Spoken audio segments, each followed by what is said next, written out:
And as we stood in that security line, I kept feeling my watch notifications go off. So when I got a minute, I looked down at my phone and 4 boudoir sessions had booked in that 45 minutes that we were in line. I looked at them a bit closer and they had all come from different businesses I had been collaborating with. And by the time our weekend away was up, I ended up booking 7 sessions in those 3 days, and they all came from businesses I had been creating relationships with the past few months. And that's what I want to talk about today. Exactly how I booked these sessions in such a short amount of time and how it can apply to your specific business. I'm Tracy Lynn, a boudoir photographer and business coach, and I'm obsessed with helping photographers out of their ruts, sticking points, and holdups, and helping them find their way to the business of their dreams. Back in 2016, I left my job as an overworked dental hygienist and built a 7-figure boudoir business working just 30 hours a month. Every week we chat about photography, pricing, marketing, and all things business. Join me as we uncover your path to sustainable success so you can find more fulfillment in a balanced life, all with a camera in your hand. This is the Sustainable Freedom with Photography podcast. Hey guys, welcome back. Today I want to tell you about a marketing strategy that, even though I know it works and it works really well, I actually surprised myself with how successful it was this past spring. I've been hinting at this strategy in the past few episodes, and I'm finally ready to spill the beans. By now, whether you've listened to this podcast before or you follow me on Instagram, you know that I have a boudoir photography studio in St. Louis, Missouri, where I work less than 30 hours every other month, and I stay booked out 6 months in advance. I'm not saying this to brag at all. I'm saying this because I want you to know whatever you're dreaming of is absolutely possible. My studio still brings in multiple 6 figures every year with this schedule, but I don't have to work anywhere near as hard as I used to. Before I tell you this story and I get to the strategy behind its success, I feel it's really important for you to know that I don't run Facebook ads, and I haven't since 2017. All of my marketing is free organic marketing, meaning past client referrals, referrals from other businesses, a really high converting website, blog and email strategy, and a consistent social media strategy. I also don't believe in model calls or flash sales. I've tried both, and they both led to client issues that I had to end up fixing. Okay, now that you have that information, let's actually get to the story. With Tommy's job, we aren't able to count on planning vacation time each year. We typically plan on a vacation between Christmas and New Year's, but this past year it didn't happen due to his crazy work schedule. They were working storm work down in Louisiana after Hurricane Ida. I was extremely disappointed, kind of heartbroken to be honest. Our birthdays fall at that same time between Christmas and New Year's, and we weren't even going to be able to spend that time together because of scheduling. I ended up having to stay home that weekend. Tommy knew I was really upset, so he took a couple of days off right around Valentine's Day so we could go to San Antonio to the Riverwalk. And by the way, if you haven't gone there, I highly recommend this as a weekend trip. We had so much fun, and we didn't even leave the Riverwalk. Anyway, in February, he was still working in South Louisiana, so we flew out of New Orleans, and as we stood in that security line, I kept feeling my watch notifications go off. So when I got a minute, I looked down at my phone, and 4 boudoir sessions had booked in that 45 minutes that we were in line. I looked at them a bit closer, and they had all come from different businesses I had been collaborating with this winter and spring. I've created ways I can track where bookings come from because I want to know what's working so I can continue to nurture those relationships. And by the time our weekend away was up, I ended up booking 7 sessions in those 3 days, and they all came from businesses I had been creating relationships with the past few months. And that's what I want to talk about today. Exactly how I booked these sessions in such a short amount of time and how it can apply to your specific business.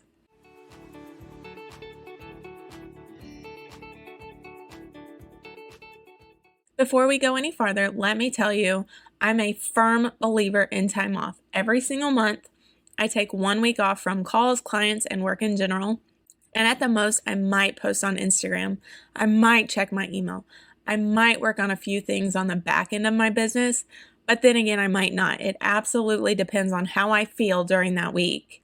The foundation of my business is around time off, and it's literally written out in the core values of both businesses as well. I am not here to work my life away, and I hope you aren't either. I want you to know you can build an extremely successful business and still take days or even months off. This year, I'm literally taking an entire month off around the time of our wedding. I want to focus on it and just take the time to remember this special time in our lives, and maybe hang out in Hawaii for part of it. Tommy is actually trying to push our honeymoon to the end of the year. Cross your fingers, I can convince him that it needs to be immediately after the wedding. I say all of that to encourage you to prioritize your time off and vacation time in general within your business. The thing is, when you prioritize time off the way that I do, the back end of your business has to run smoothly, like you aren't even there. And the way that you do that is with strategy plus software that makes your clients and leads feel like you're still 100% available, even when you aren't. Everything in my Boudoir business is automated, from my website, booking software, social media, everything. And by the way, I teach you how to automate your photography business just like this in all of my courses, coaching, and my mastermind. And I'll link my website with more information in the show notes. So when I go on vacation, I literally check out. My phone does get the scheduling notifications. Sometimes I see them, sometimes I don't. I've said it before, but I'm one of those people who are either 100% in work mode or 100% not in work mode. There is no in between for me. When we got to San Antonio, we both completely checked out of work. I say completely, but I mean mostly. Tommy still checked in on his guys and stuff because he was running the work from vacation, but mostly we just enjoyed hanging out with one another. And although I saw those first 4 sessions book while we were in the security line at the airport, I didn't notice the other 3 until we got back to my desk after vacation. What I found with Boudoir photography is there are typically 2 different ideal clients. Now, a specific photographer's version of this ideal client is typically different, but in general, there are basically 2 different types of ideal boudoir clients. The first one is a bride who is doing her boudoir session for her fiance, while the second one is a woman who is doing boudoir to celebrate herself. There's going to be a podcast all about this topic coming up, so I'm not going to dive too far into it, but just know that those are the 2 basic types of boudoir clients. My ideal client for my boudoir studio happens to be a bride, and conveniently, I happen to be a bride this year as well, which means I have been and am currently shopping for and booking wedding vendors who also serve my ideal client in my local area. Have to say, it's been really great for business. The literal hardest part of marketing with other business owners is making a connection and building a relationship to the point where you feel comfortable asking for the referrals. So my introverted coaching clients put this off all the time and come up with all the excuses to not try this type of marketing, whereas my extroverted coaching clients sometimes only rely on this type of marketing and absolutely avoid the behind-the-scenes marketing strategy. And I want you to know that there is a balance, and a good long-term strategy requires both types of marketing. So let's talk about why this type of relationship marketing works. My all-time favorite photographer is Jerry Gionis. I've been to 3 of his in-person 1-day trainings, 2 of his in-person 5-day workshops, subscribed to his photography education trainings, and even flew to his house to hang out with him and Melissa for 2 days and get my very own one-on-one private mentoring day. Obviously, I'm a big fan. I know all of his work, like probably every photo he's ever taken. He's my favorite. So when he recommended that I buy ice lights and then also continuous lighting from Westcott, I went with the spider lights, which I don't think they make anymore, but then also his reflector. Guess what I did? I bought it because I trust everything that he tells me. I trusted that this equipment would improve my photos, which it did. Lighting is everything, as we know. It's the same with this type of relationship marketing. If you're working with a bridal boutique and they recommend a particular seamstress, you're probably going to hire that seamstress, right? If a venue recommends a certain photographer, the bride is probably going to go with that photographer because the client trusts that that business, whatever they say, is going to be the best. When I mention to someone that I'm looking for a specific type of business or product and someone recommends working with a certain business, I'm more likely to just book that person based on that recommendation. Are you seeing how and why it works now? So you've built the connection, now what? Once you've built the connection and you've secured the yes to work with the business, it's time to come up with some sort of special offer. Now, I've done this so many different ways. I've tried percentages off, print credits, session fee discounts, And they all work to a point, but one thing I find extremely important is presentation. And that's where a gift card comes in. I've had a few clients make the mistake of just using a business card sized gift card, and they could not figure out why they weren't getting any bookings.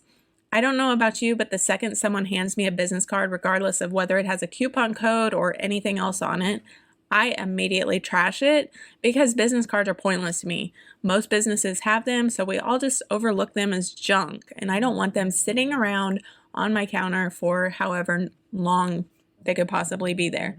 I know Tommy has some sometimes that have been sitting on the counter for 6 months, and eventually I just toss them and he never questions it. Nobody really thinks about business cards. But if you get a card in a fancy envelope, you absolutely look at that, right? Even better if the card feels nice. That's how you set yourself apart with this. And if it helps, in the show notes, I've linked a gift card template I've created for you to use. It's a replica of the one that I used that booked 7 sessions during my 3-day vacation, so it's proven to work. So be sure to grab it if you want a copy. By the way, guys, if you hear a snoring dog in the background, I want to apologize. She has allergies, so sometimes you might hear a little bit of snoring. So maybe you're thinking that I left out a step, and that step would be, how exactly do you approach the offer to the business owner? And unfortunately, I don't have an exact script. It's different in every single situation because, well, we're all different. Scripts also don't feel genuine, so I wouldn't want to give you a script anyway. This needs to be a genuine connection from the heart. You and the business owner need to feel like friends in order for this type of marketing to work. In the past, I've built a connection in 10 minutes, whereas at other times, it's taken me a year to feel comfortable enough with the business owner to actually approach the topic. It's all dependent on the situation. Sometimes I'll invite the business owner into the studio to experience a session with me so she can talk about it with her clients.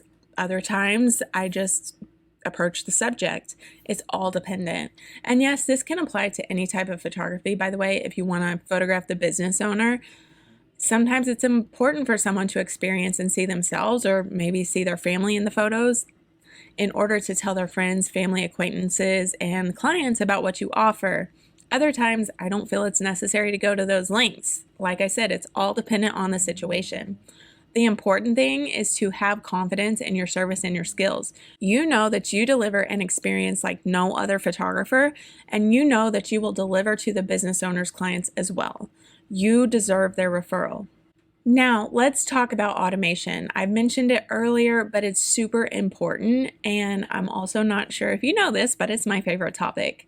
There are so many softwares out there that can do many of the things needed to automate your business so that you can go live your life and book 7 sessions while you're on a vacation. My favorite software is Acuity, because a client can automatically book their session, pay the session fee, even with a gift card coupon code, and sign your contract without needing anything from you at all. How awesome is that? Sure, they still may want to chat with you about the session, either an email, over the phone, or on Zoom, and that's fine. Some clients just need that, but the majority are just going to go ahead and book, especially if you have a high converting website, which I talked about, I think, in episode 3, if you want more information about a high converting website. And this leaves you with so much less to do. So let's also talk about a few questions I often get with this relationship marketing strategy. How do you know if a business is a good fit? The main thing is, do they serve your ideal client? If the answer is yes, then it's time to go visit with them to see if you're a good fit. You won't know until you actually chat with them and talk to them in person, or over the phone or Zoom, or however you end up working with them. So what if they say no? I know that hearing the word no is hard and it really hurts your confidence, but it's just part of business. It's part of being a business owner. When I first moved to St. Louis, I went to dozens of businesses introducing myself. Every week I made a list of all the businesses I wanted to go to and talk to them and introduce myself to. It wasn't until 5 months in and about 25 no's that I heard my first yes, let's work together. And after that first yes, the momentum just kept building. You're probably going to get several no's too, but all you need is one yes to get the momentum going for you. Put yourself out there. The results are worth it. I've said it before and I'm going to say it again. While this type of marketing works, it's also important to have a well-rounded marketing plan.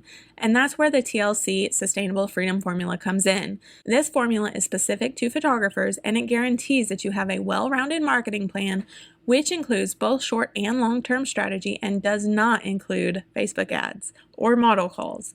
You want to have leads coming from all directions now and later and not just from word of mouth. The short-term strategy can include in-person events such as bridal fairs or vendor shows, client referrals, and what we talked about today, relationship marketing with other businesses. Long-term strategy includes a good, high-converting SEO-optimized website with blogs that warm the audience up and prove that you're the authority, an email nurture sequence, a social media strategy that keeps you top of mind, possibly an annual sales strategy. This is not a flash sale, model call, or ad strategy. An annual sales strategy is just a way to push your already warm leads into booking. The long-term part of this strategy is a thing that will keep clients coming in for the long term. And that's exactly why we need to be working on the entire strategy early in business. After all, this is the Sustainable Freedom with Photography podcast. We want to make sure that early in business, we're working on the things that will give us freedom later.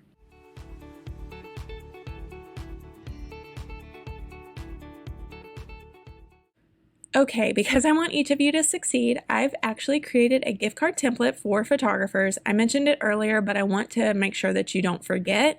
The link is also in the show notes, so be sure to go grab it. And if you want the exact instruction on how to make this marketing strategy work for you, I cover this in depth in all of my coaching and in the TLC marketing course, which you can get access to right now in the link in the show notes.